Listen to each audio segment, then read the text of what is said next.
Assalamualaikum warahmatullahi wabarakatuh. Bismillahirrahmanirrahim. Alhamdulillahirabbil alamin. Wassalatu wassalamu ala asyrafil anbiya wal mursalin sayyidina wa maulana Muhammadin wa ala alihi wa sahbihi ajma'in, amma ba'du. Teman-temanku yang dirahmati oleh Allah Subhanahu wa taala, dimanapun Anda berada, semoga kita senantiasa diberikan rahmat oleh Allah Subhanahu wa taala agar kita senantiasa mudah dan ringan di dalam menjalankan nilai-nilai ibadah di bulan Ramadan ini. Teman-temanku yang dirahmati Allah, alhamdulillah kita kembali bertemu, dan saya dalam pertemuan kali ini akan menjelaskan tentang sangat dianjurkannya membaca Al-Quran pada bulan Ramadan ini. Terbukti dalam satu keterangan di dalam kitab Hasyiah I'anatul Talibin dijelaskan, wa sunnah ma'at ta'kid bi Ramadana wa ashruhu al-akhir akadu iksaru tilawatin lil Qur'ani. Disunatkan, yang sangat-sangat disunatkan pada bulan Ramadan, lebih-lebih pada 10 akhir dari bulan Ramadan, tanggal 21 sampai tanggal 30, itu lebih disunatkan lagi, yaitu membaca dan memperbanyak membaca Al-Quran. Di dalam membaca Al-Quran ini dijelaskan oleh ulama yang paling sunnat, yang paling dianjurkan itu dengan metode mudarosah. Membaca Al-Quran oleh ulama yang paling disunatkan adalah dengan membaca Al-Quran metode mudarosah, yaitu dengan metode dua orang saling memegang Al-Quran, yang satu membaca dan yang satu menyimaknya. Ini menurut ulama yang sangat dianjurkan, seperti teks ibarat yang ada di dalam kitab I'anatul Talibin, qauluhu wa iksaru tilawatin lil Qur'ani ay wa sunnah ma'at ta'akkudi iksaru tilawatil Qur'ani ay wa mudarasatuhu bi ayyaqra'a ala ghairihi wa yaqra'a ala ghairihi. Ini adalah metode yang dianjurkan, yang sangat dianjurkan di dalam membaca Al-Quran. Kenapa kok metode ini sangat dianjurkan? Ya, karena ada hadis yang menjelaskan tentang metode ini, bahwa wa innama ta'akkada dzalika fi Ramadan, dan cara tersebut sangat dianjurkan pada bulan Ramadan, lima fi sahihaini, karena ada keterangan yang tertera di dalam hadis sahih Imam Bukhari Muslim. Anna Jibrila kana yulaki an-nabiyya sallallahu alaihi wasallam fi Ramadan hatta yansalikho fayu'arridu alaihi sallallahu alaihi wasallam al-Qur'ana.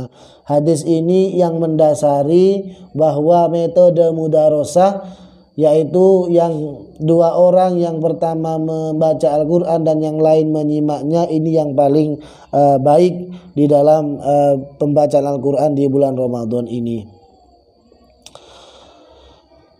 Al-Imam Sayyiduna Al-Habib Abdillah Al-Haddad berkata di dalam kitabnya Nasoihid Diniyah, bagaimana perkataannya, anna tilawatal Qur'ani al-azim min afdhalil ibadat, sesungguhnya membaca Al-Quran min afdhalil ibadat, termasuk sebagian dari perkara-perkara yang lebih baik, yang lebih utama dari ibadah-ibadah untuk Allah Subhanahu wa taala. Wa a'dhamil qurbat, dan paling baiknya, paling agungnya ibadah-ibadah yang dapat mendekatkan diri kita kepada Allah Subhanahu wa taala. wa ajalli taat, dan yang paling agungnya perkara taat yang dapat mendekatkan diri kepada Allah Subhanahu wa taala. Wa fiha ajrun azimun, di dalam membaca Al-Qur'an itu akan mendapatkan pahala yang sangat besar, wa thawabun karimun, dan pahala yang dimuliakan oleh Allah Subhanahu wa taala. Nabi Muhammad SAW bersabda, wa qala Rasulullah sallallahu alaihi wasallam, afdalu ibadati ummati tilawatul Qur'ani. Lebih utamanya ibadahnya umatku, kata Nabi Muhammad SAW, yaitu membaca Al-Quran. Wa qala alaihi salatu wassalam, Nabi Muhammad SAW bersabda, man qara'a harfan min kitabillahi kutibat lahu hasanatun wal hasanatu bi asyri amsalihha. Barang siapa yang membaca satu huruf dari Al-Quran, dari kitabnya Allah yaitu Al-Quran, kutibat lahu hasanatun, maka orang yang membaca itu dicatat mendapatkan kebaikan satu oleh Allah Subhanahu wa taala. Wal hasanatu bi asyri amsalihha, satu kebaikan yang tercatat pada waktu itu bi asyri amsalihha, sama dengan 10 kali lipat kebaikan yang dilakukan oleh orang tersebut. La aqulu alif lam mim harfa wahidin. Nabi Muhammad tidak berkata alif lam mim itu merupakan huruf satu. Bal alifun harfun, walamun harfun, wa mimun harfun. Akan tetapi alif dihitung satu, lam dihitung satu huruf, dan mim dihitung satu huruf. Jadi kalau kita membaca surat Al-Baqarah ayat pertama alif lam mim, itu tidak dikatakan satu huruf kata Nabi Muhammad, melainkan itu dihitung alif satu huruf, lam satu huruf, mim satu huruf.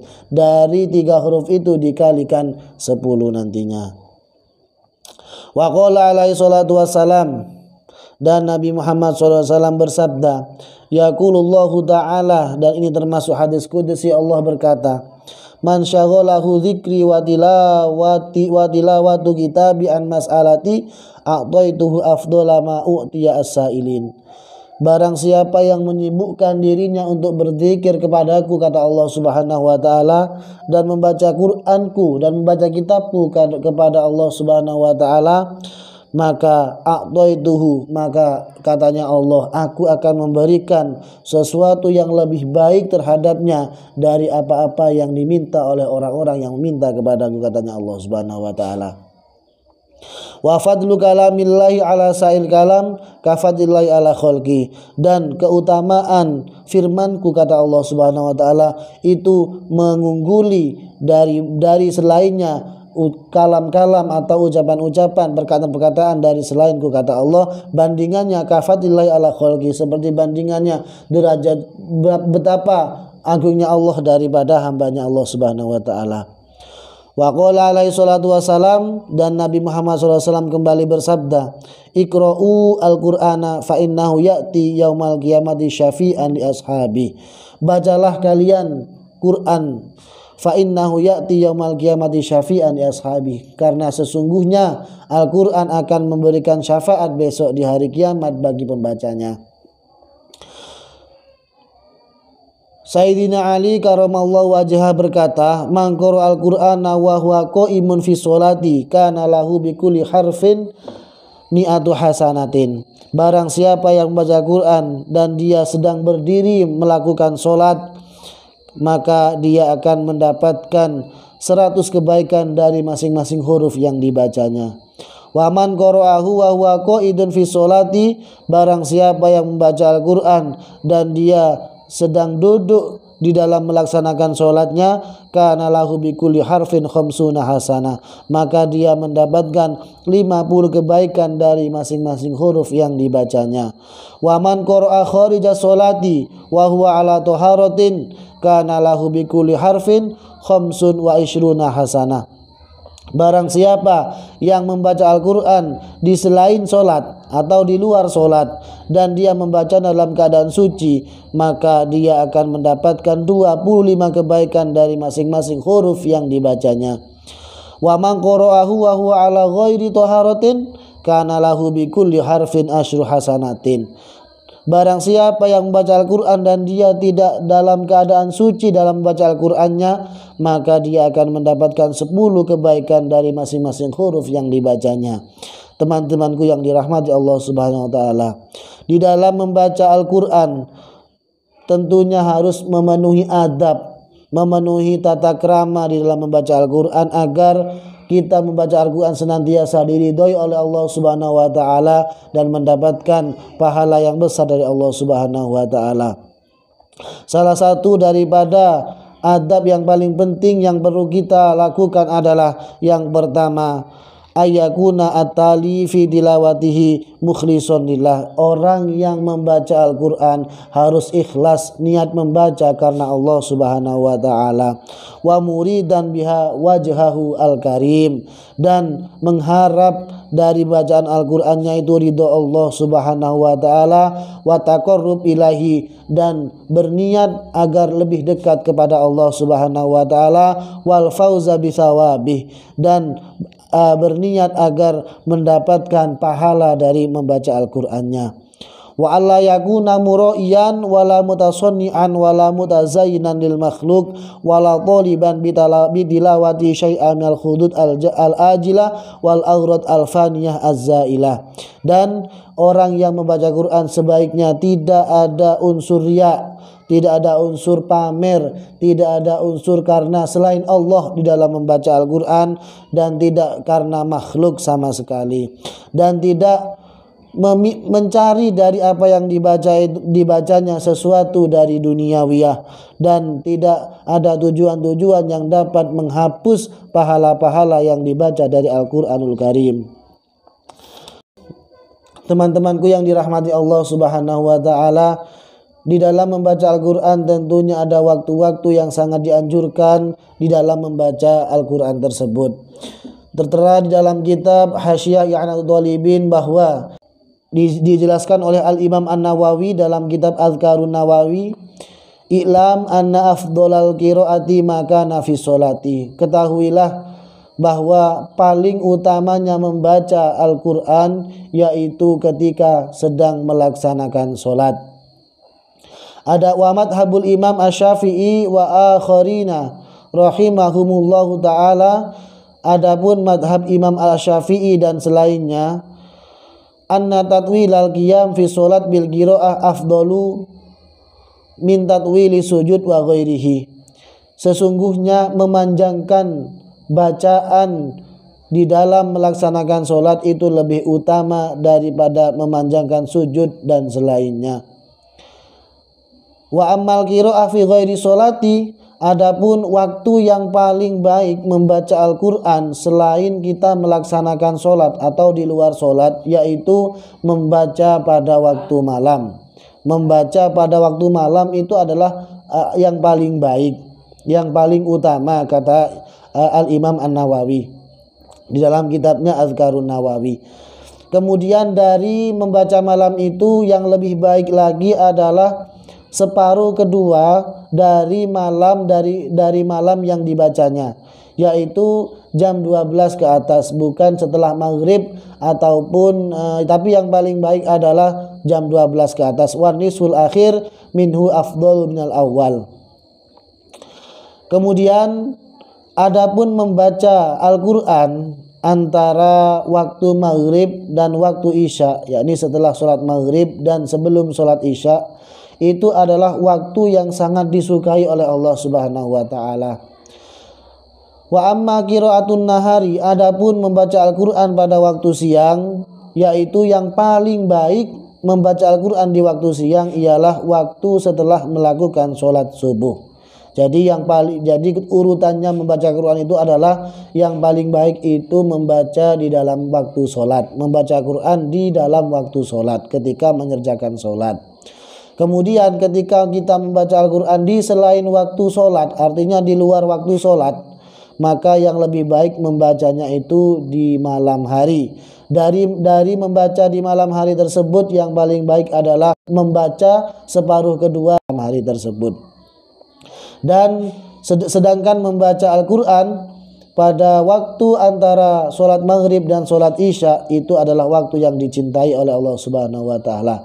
Dan apabila membaca Al-Quran di siang hari, maka yang lebih baik, yang lebih utama adalah membaca Al-Quran setelah sholat subuh. Namun wala karohata fil qiraati fi waqtin minal awqat. Namun meskipun ada waktu tertentu yang utama yang baik dikerjakan di dalam membaca Al-Qur'an, namun tidak dimakruhkan sama sekali ketika kita membaca Al-Qur'an di waktu kapan saja.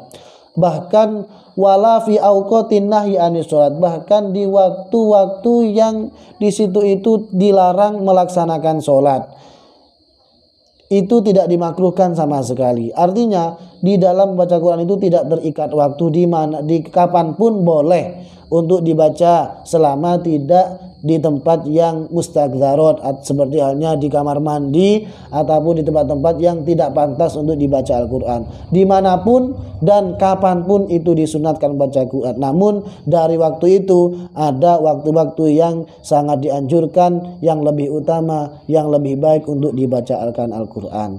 Semoga di bulan Ramadan ini saya khususnya dan teman-teman sekalian dapat istiqomah, dapat menghatamkan Al-Quran sendiri di dalam membaca Al-Quran di bulan Ramadan ini. Dan semoga kita dapat ma'unah oleh Allah agar kita diberikan keringanan di dalam melaksanakan ibadah-ibadah di bulan Ramadan. Cukup sekian yang bisa kami sampaikan, kurang lebihnya mohon maaf. Assalamualaikum warahmatullahi wabarakatuh.